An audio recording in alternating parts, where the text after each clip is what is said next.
We're going to hear from our three panelists. They're each going to talk a little bit about their stories.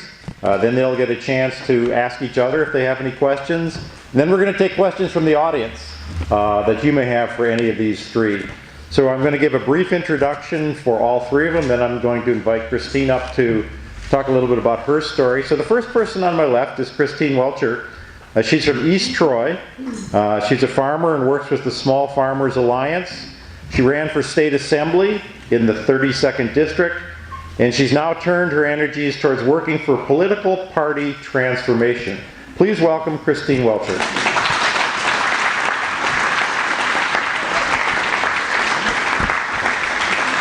To Christine's left is George Ferriter, and George is from the village of Doylestown in Columbia County, where he's a retired mechanical engineer who worked for many years for the Fairbanks Morse Engine Company. He's a two-term village president, village trustee.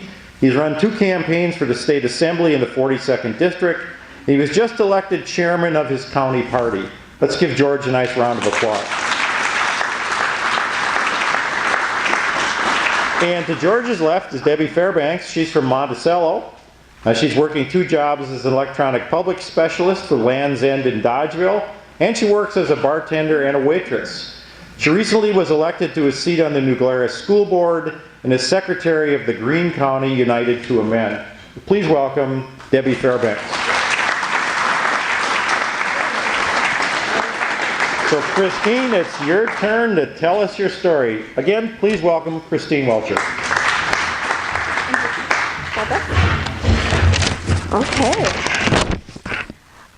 Well, I would also like to echo Mike and thank you guys all for coming today. This is a great turnout. I'm really impressed with everybody in the room. Like they said, my name is Christine Welcher, and I ran for state assembly in the 32nd district, which is over in Walworth County, Lake Geneva, Delavan, that area. And big surprise, I did not win in that area, but we put together a grassroots campaign with conservatives, independents, liberals, progressives, and we really gave it our all. We really were proud of everything that we did, and the final results, we got more votes than Hillary or Russ in our district, so we felt really good about that. But I am not a politician, and I've said that several times, and I think one of the things that resonates the most is I was speaking to former Senator Tim Cullen one time not long after I declared, and he said, well, you know what, that's okay, we don't need any more politicians, we need statesmen. And I said, and women. But, and that, you know what, that's so true. We don't need any more career politicians, and I think that's why everybody is here today in this room. We need just normal people who can appreciate and can relate to the struggles that everyday people go through. So the session today is called Outside Your Comfort Zone, and I just want to tell you that I have basically been outside my comfort zone since, I don't know, since I decided to take this crazy ride that I'm on. Most people don't believe this, but I'm actually an introvert. So it does take a lot for me to come out here and, you know, to go door knocking and to just always be on, but what gets me out of bed in the morning and what gets me out of my house in the morning is people like you, is meeting people that can, relate their stories and tell me personal information about themselves, and knowing that the struggles that I've gone through in my life and that they've gone through in their life, there has to be something better. And we can look at history and see that there have been times when people have gotten together and have made it better for each other. So, you know, that's why I agreed to be on this panel today, and that's why I get up every day, is to keep fighting for something better, for fighting for that change that we want to see in the world. And I believe that we can do that. I'm not naive enough to think that this isn't going to be a struggle.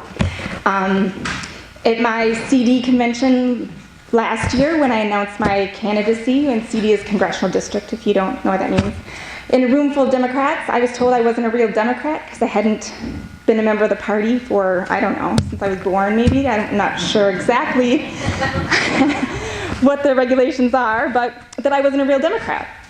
And then during the campaign, I was told, you know, if you have a D behind your name, you should be hung for treason, because they're not real Americans. So walking this fine line and standing up for what you know is right is not going to be easy. I'm not going to lie to you and tell you that it is. But you have to be able to look at yourself in the mirror every day, and you have to be able to go to bed at night knowing that you gave it your all. And that's all we're asking. So we need all of us to do this. We need all of us to get involved. So whether you want to do it from the inside, from the outside, from the bottom, it doesn't matter. But I beg you today to please find your niche and do it with all your heart. So my name is George Ferriter, and I'm not a politician. I'm not a person who historically in my life have been comfortable doing things like I'm doing now, standing before a wonderful group of well-intended individuals and like-minded individuals. My name is George Ferriter, and I'm outside of my comfort zone. Yet here I am. And how did I get here? I'm from a military family. I've served myself 8 years active duty in the Air Force. I followed that up with another 18 years in the Reserves and National Guard. Along the way, I picked up a degree in mechanical engineering, and I spent a good portion of my life building big diesel engines in Beloit, Wisconsin, which is a good old Wisconsin heavy manufacturing industry. But 2010 came along, and whereas in the past I had imagined myself to be one of the, I think now virtually extinct, independent Wisconsin voters who was making considered and rational choices at every election, I found myself moved towards a certain particular political party, and it happened to be the one that I'd probably over my life most often voted for the candidates that represented that party. Nonetheless, I formally became a Democrat. At the same time, I became politically active. We had moved to a small village in central Columbia County, my wife's home, onto a piece of land that had been part of her family home farm for a number of generations. And in the wake of the Republican takeover of Wisconsin in 2010, I saw things happening that called me to run for public office. I felt that I had some skills and abilities that would help and help our village endure what looked at the time to be a crisis. So I served 2 terms as village president, and along the way I was approached with the possibility of running for higher office, and in 2014 I ran for state assembly. I ran again in 2016. Each time we mounted a vigorous campaign. We ran hard, we ran true to our ideals, to progressive ideals, and to ideals that were in harmony with what I knew to be important issues for our rural community. And I lost rather badly both times. Nonetheless, a lesson that I took away from those political exercises was that in a representative democracy, it's necessary to have alternative voices that speak loudly and speak clearly with the alternative point of view. And since I remain convinced that the progressive ideals that I embrace are those that are best for our nation and best for our state and best for our local communities going forward, I'm continuing that fight. I had the opportunity to stand for election as the County Democratic Party Chair. I was elected and assumed that responsibility in January. And I have many ideas to improve the progressive voice of our local party. I'm not going to take a whole lot more time because it's important, I think, that we have Q&A. But as Mike and Christine both pointed out, we live in troubling times. We live in dangerous times, but we live in very exciting times as well. I think there's an old proverb or a blessing or a curse that invokes, may you live in interesting times. Well, we certainly do. We live in times politically that are unlike any other. And as citizens, we should embrace that. It's right here, it's right now. And a mistake that we need not to make is to look upward in the system for any kind of answer. I would caution you not even to look outward for solutions, but look down at your feet and where they might carry you within your own community. There's no help coming from familiar directions. There are no external entities that have existed in the past that are going to help us now. It behooves us as individuals to pick up the bits and pieces of what has been familiar and reformulate it in ways that are going to be responsive for our times. And my conviction is that it begins in rooms like this. It begins with people like you and the communities that you live within. So Mike mentioned the Dunn County Initiative, Community Conversations. We're going to embark on something similar to that in Columbia County. And the more that we can talk with each other, the more that we can use our common Wisconsin values, which are the one thing we know that will bridge political gaps, then the more possibility we have of recovering our state. So that's it for my remarks. I'll look forward to your questions, and we'll hand it over to the next speaker. Thank you. Hi there. I'm Debbie Fairbanks, and I'm rather short. Thank you, Mike, for putting me way outside my comfort zone. Thank you, Dave, for the nice introduction. I'd like to dispel a crazy rumor that's been making the rounds lately. I am not a rock star politician. In fact, I'm a commoner, and probably even a nobody. On educational surveys, I check the box next to some college. Although I'm true blue, on the Blue Jean Nation vertical spectrum, I'm solidly right in there with a lot of the Republican president's voters who feel that, rightly or wrongly, their standard of living has taken a steady downhill slide. And I like talking to those folks. We have a lot in common. For years, I heard Tom Hartman sign off with, "Tag, you're it." And then I read Blue Jeans in High Places.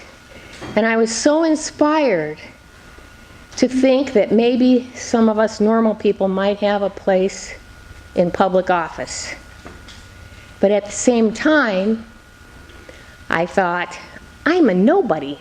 I am not qualified. I could be exposed as a fraud. And one of the biggest obstacles to committing to run for office is a lack of confidence. Something I heard on the news about school funding finally riled me up enough to run for school board. I had more resources than I realized. There were organizations that provided free candidate training, and they really helped with that confidence problem. Then I had friends who sent in campaign donations, and I had to tell them, quit sending money.